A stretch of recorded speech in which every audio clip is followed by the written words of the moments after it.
Assalamualaikum warahmatullahi wabarakatuh. Ketemu lagi Ananda dengan video pembelajaran ilmu pengetahuan alam untuk kelas 9 semester 1. Bagaimana kabarnya kali ini? Semoga kondisi Ananda dari hari ke hari tetap dalam keadaan sehat walafiat hendaknya. Baiklah Ananda, pada kali ini kita akan melanjutkan materi kita tentang pewarisan sifat pada makhluk hidup. Pada video pembelajaran sebelumnya, kita sudah membahas materi genetik yang berperan dalam proses pewarisan sifat.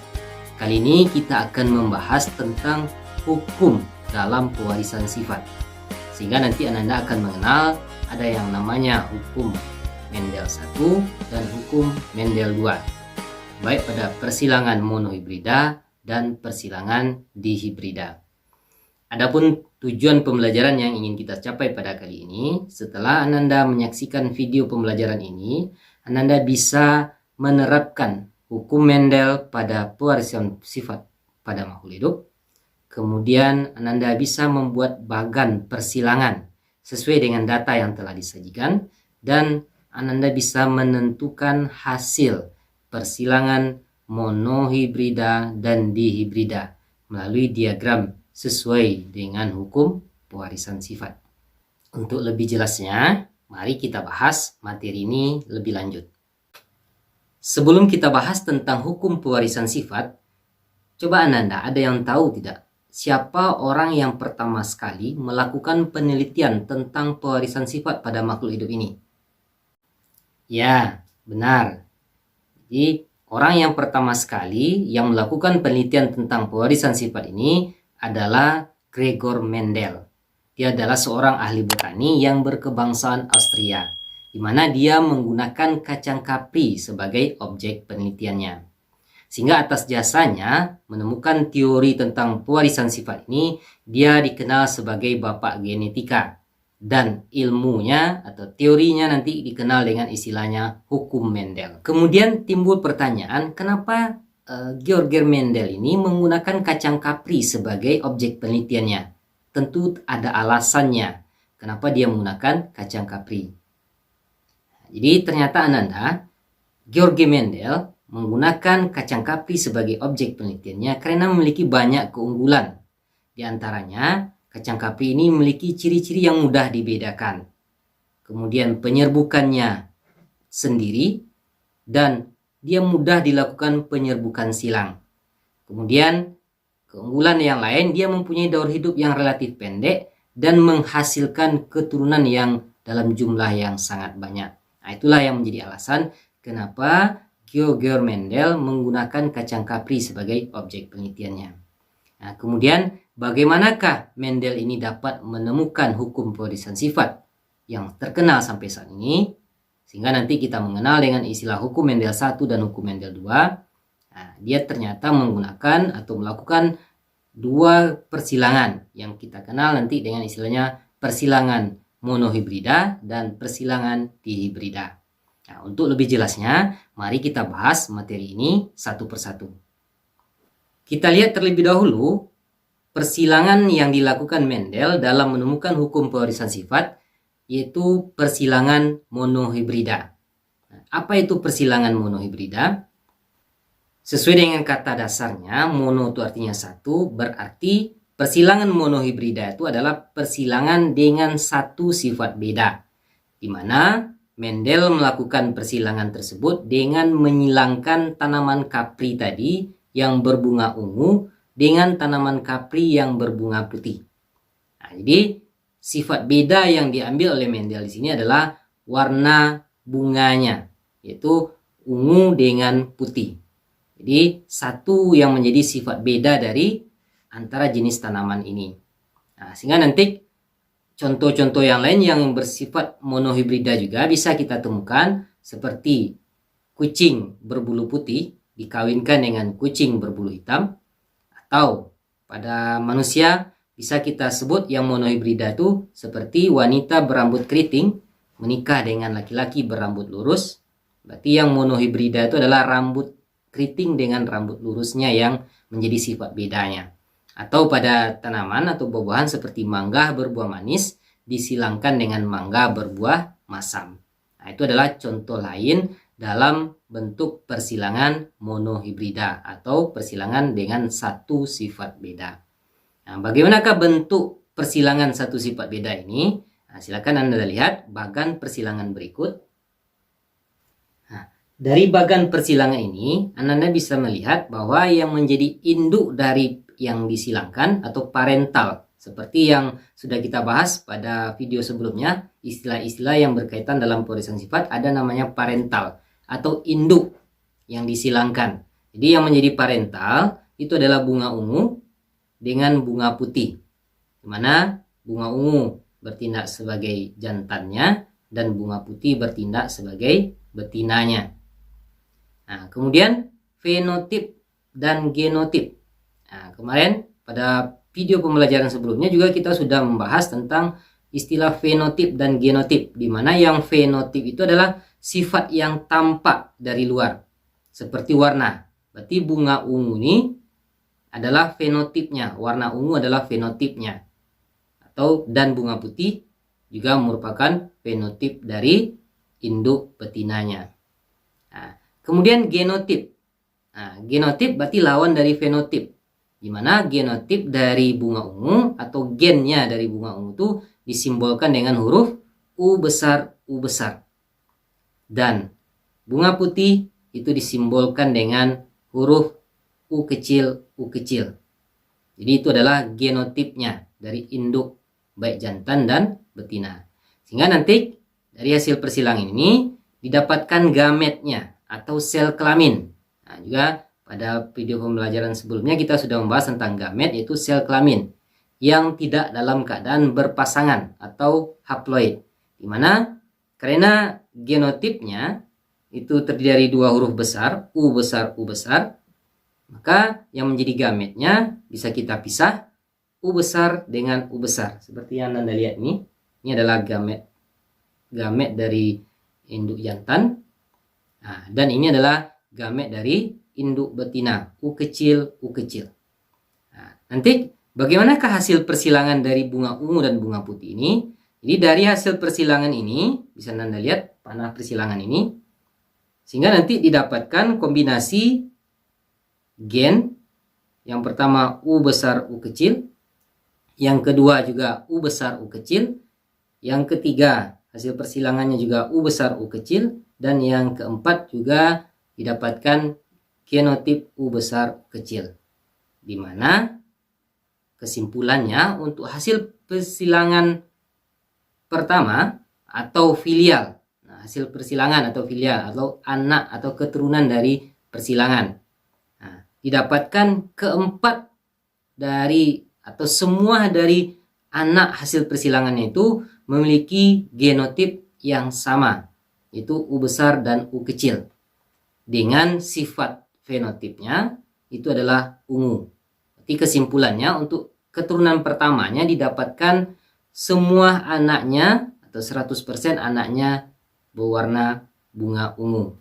Selanjutnya, Mendel melakukan persilangan antara sesama anak keturunan pertama tersebut. Di mana karena semua anaknya dari keturunan pertama ini adalah berwarna ungu, maka Mendel menyilangkan baik antara jantan dan betinanya juga sama-sama berwarna ungu.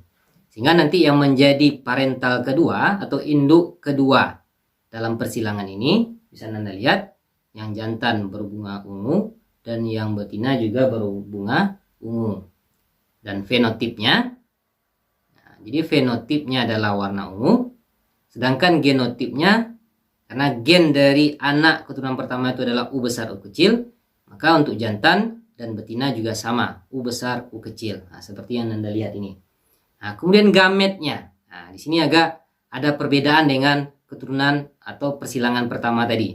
Di mana gametnya karena kombinasi kedua genotip atau kedua gen dari genotip ini berbeda, yang kita kenal dengan istilah alel atau variasi gen, maka nanti kita dapatkan gametnya juga terpisah, sehingga nanti kita bisa temukan gametnya itu antara U besar dan U kecil, baik antara jantan dan betina, itu U besar dan U kecil. Nah, apakah hasil persilangan dari keturunan kedua ini atau filial keduanya? Maka nanti setelah kita silangkan sesuai dengan arah panah persilangan ini, maka didapatkan kombinasi-kombinasi gen dari hasil persilangan kedua ini. Yang pertama itu U besar U besar. Silakan Anda lihat, ini dia yang U besar U besar. Kemudian yang kedua U besar U kecil. Dan yang ketiga U kecil U besar, tapi ditulis tetap U besar U kecil. Dan yang keempat adalah U kecil U kecil. Jadi dari hasil persilangan antara sesama anak keturunan pertama ini didapatkan perbandingan antara ungu dengan putih itu 3:1. Nah, seperti yang Anda lihat ini, di mana perbandingan jumlah warna ungu dengan warna putih itu adalah 3:1.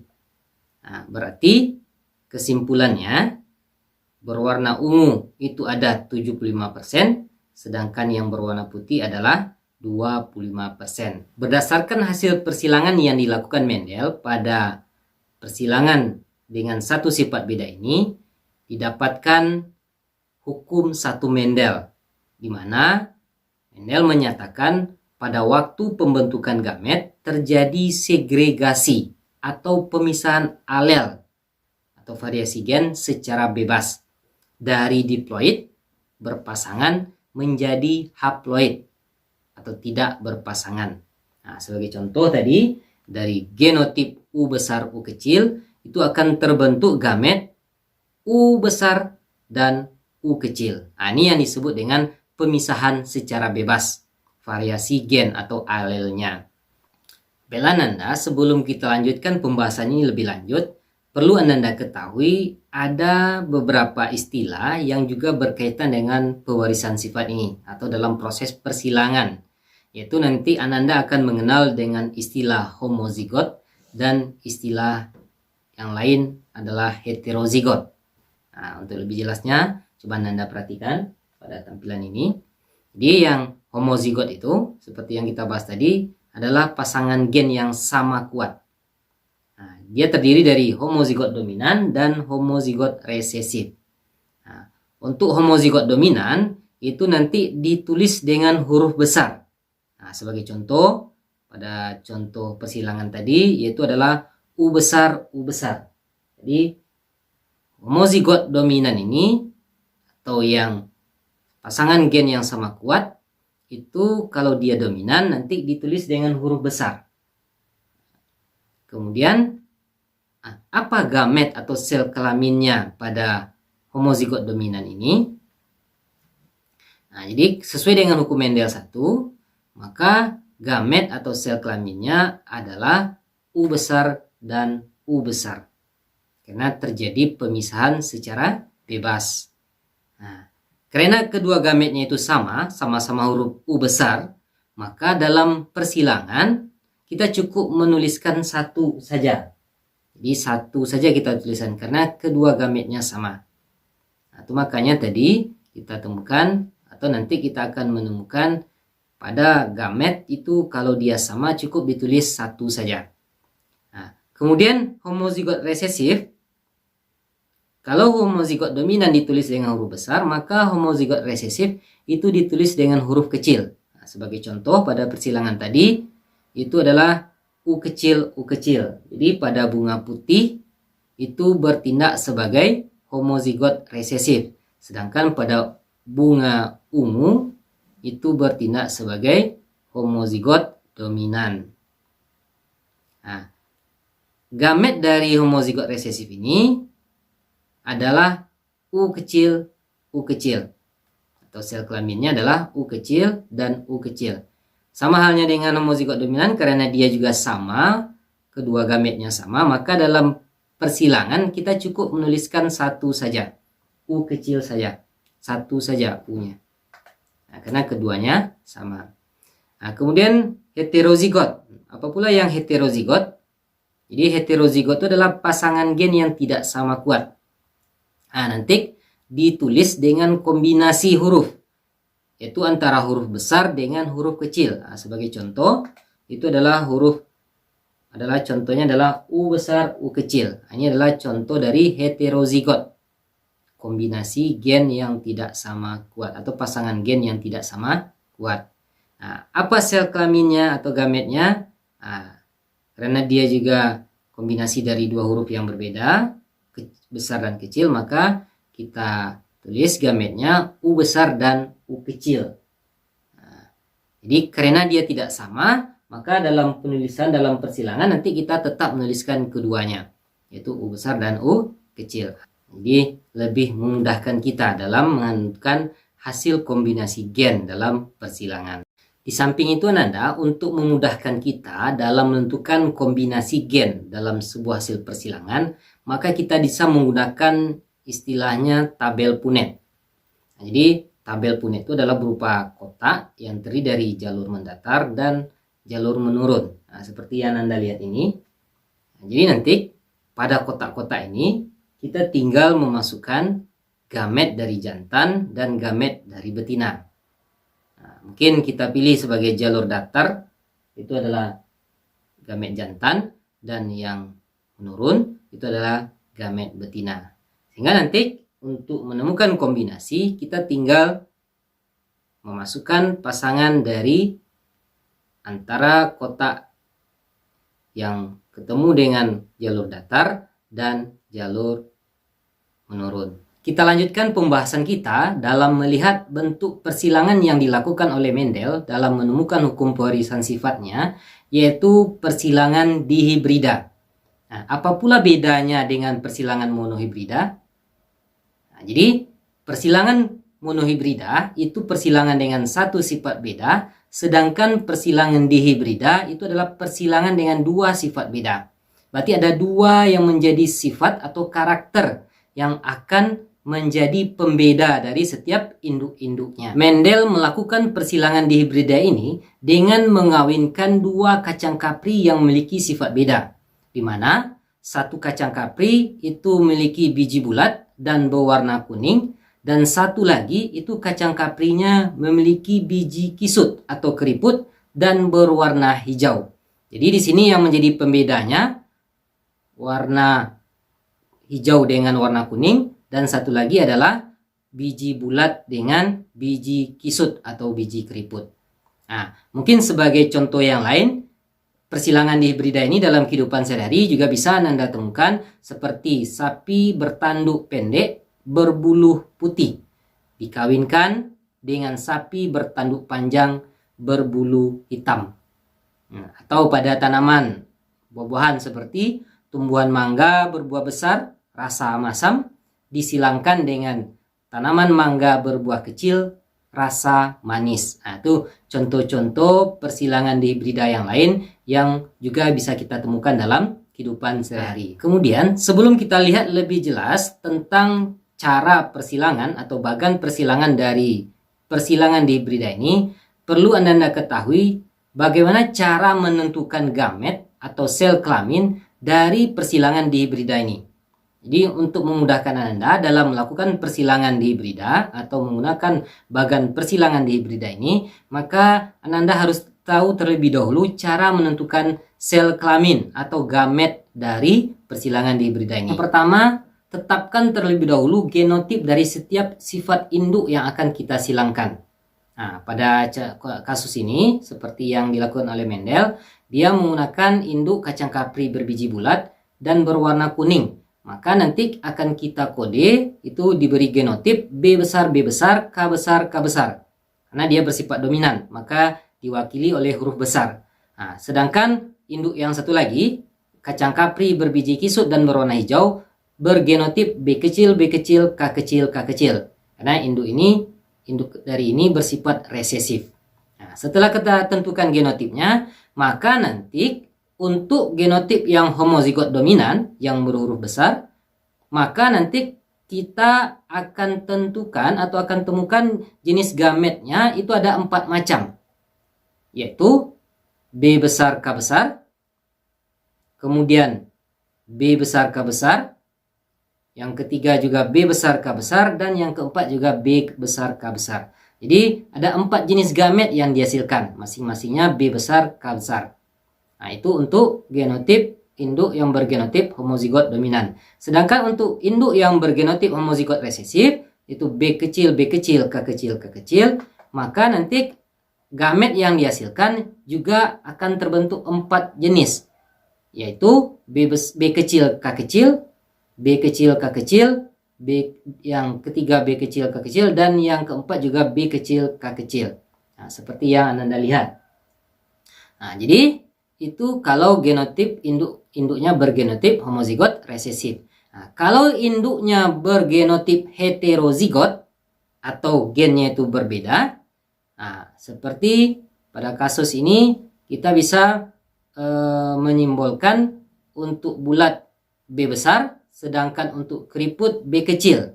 Kemudian untuk warna kuning itu K besar dan warna hijau itu K kecil. Maka genotip dari induknya adalah B besar, B kecil, K besar, K kecil. Maka gamet yang akan terbentuk juga 4, masing-masingnya.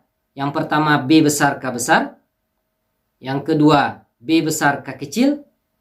Yang ketiga B kecil, K besar.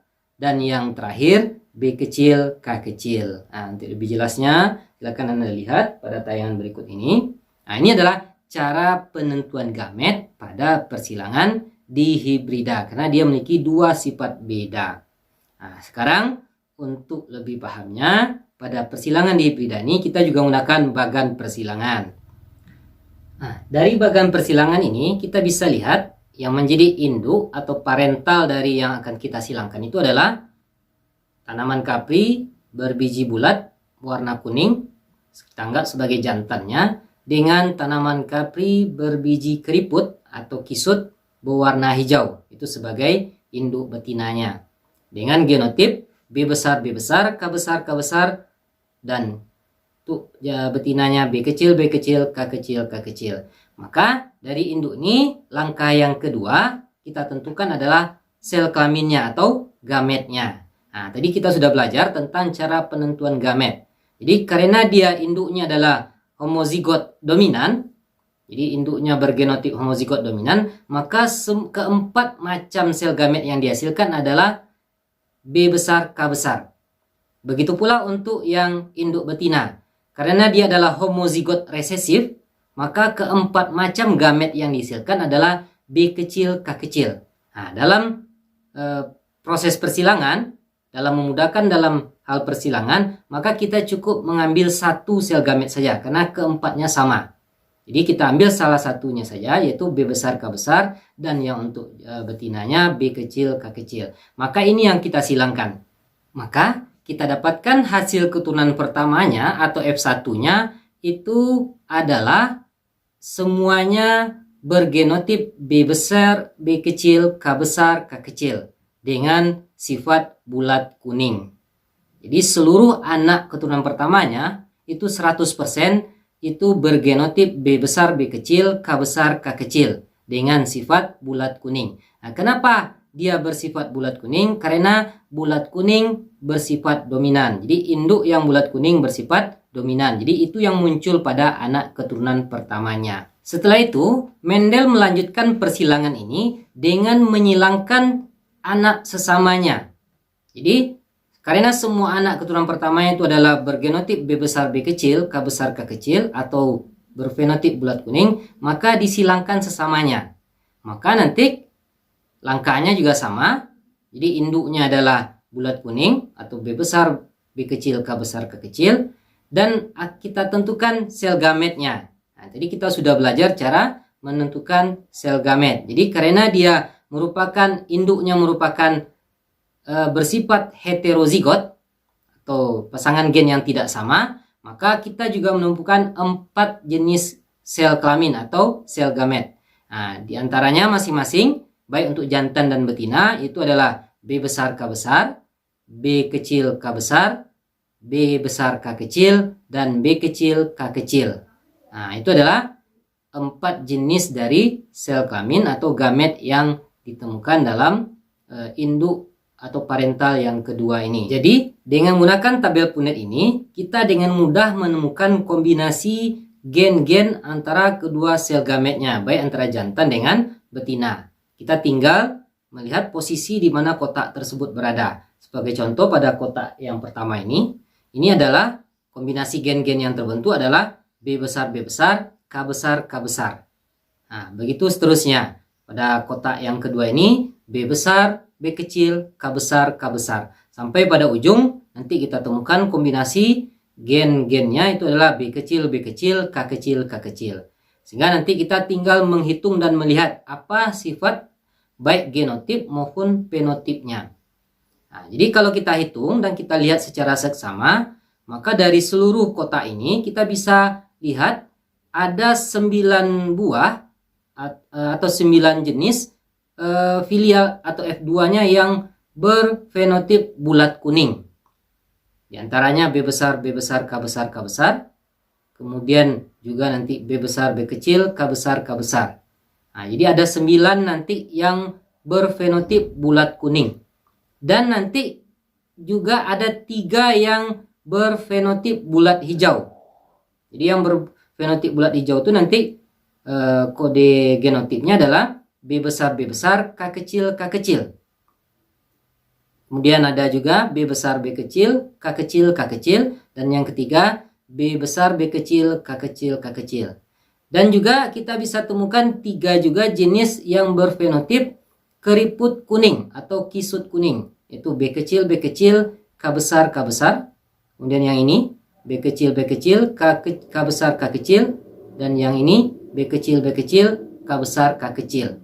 Dan yang terakhir ada 1 kita temukan yang berfenotip keriput hijau dengan bentuk pasangan gen atau genotipnya adalah B kecil, B kecil, K kecil, K kecil. Sehingga nanti didapatlah perbandingan fenotipnya antara bulat kuning dengan bulat hijau, keriput kuning dan keriput hijau. Itu perbandingannya adalah 9 banding 3 banding 3 banding 1. Nah, itulah hasil persilangan pada persilangan dihibrida. Nah, berdasarkan hasil keturunan kedua pada persilangan dihibrida tersebut, maka Mendel menyimpulkan bahwa pada saat pembentukan gamet, alela atau variasi gen yang menentukan karakter-karakter yang berbeda dapat bergabung secara bebas satu sama lain. Nah, sebagai contoh, pada induk yang bergenotip heterozigot B besar B kecil, K besar K kecil, maka di sana gen B dan B kecil serta gen K besar dan K kecil akan memisah. Kemudian kedua pasangan tersebut akan bergabung secara bebas, sehingga kemungkinan gamet yang terbentuk akan memiliki susunan gen B besar K besar, B besar K kecil, B kecil K besar, dan B kecil K kecil. Nah, kesimpulan inilah yang dikenal sampai sekarang dengan hukum kedua Mendel, atau yang disebut juga dengan hukum penggabungan secara bebas. Oke Nanda, mungkin itu materi yang kita bahas pada video pembelajaran kali ini. Mungkin sebagai penutup, Nanda bisa mengerjakan tugas berikut dengan Bapak Ibu guru yang ada di sekolah Nanda. Mana tugasnya? Yang pertama, akan Nanda lihat tanaman mawar berbunga merah bergenotip M besar disilangkan dengan tanaman mawar berbunga putih bergenotip M kecil, di mana sifat warna merah dominan terhadap warna putih. Jika F1 disilangkan sesamanya, bagaimanakah perbandingan fenotip-genotip keduanya? Nah, dan yang kedua, kelinci hitam bergenotip H besar, telinga pendek bergenotip H kecil, dikawinkan dengan kelinci putih bergenotip H kecil, telinga panjang bergenotip P besar, di mana warna hitam dominan terhadap warna putih dan telinga panjang dominan terhadap telinga pendek. Jika F1 juga disilangkan sesamanya, tentukanlah rasio fenotip F2-nya. Nah, mungkin itu dari apa yang bisa kita bahas pada kali ini. Mudah-mudahan kita bertemu kembali pada video pembelajaran berikutnya. Terima kasih atas segala perhatian Anda, dan kita berjumpa pada video-video pembelajaran berikutnya. Pak sudahi dengan Assalamualaikum warahmatullahi wabarakatuh.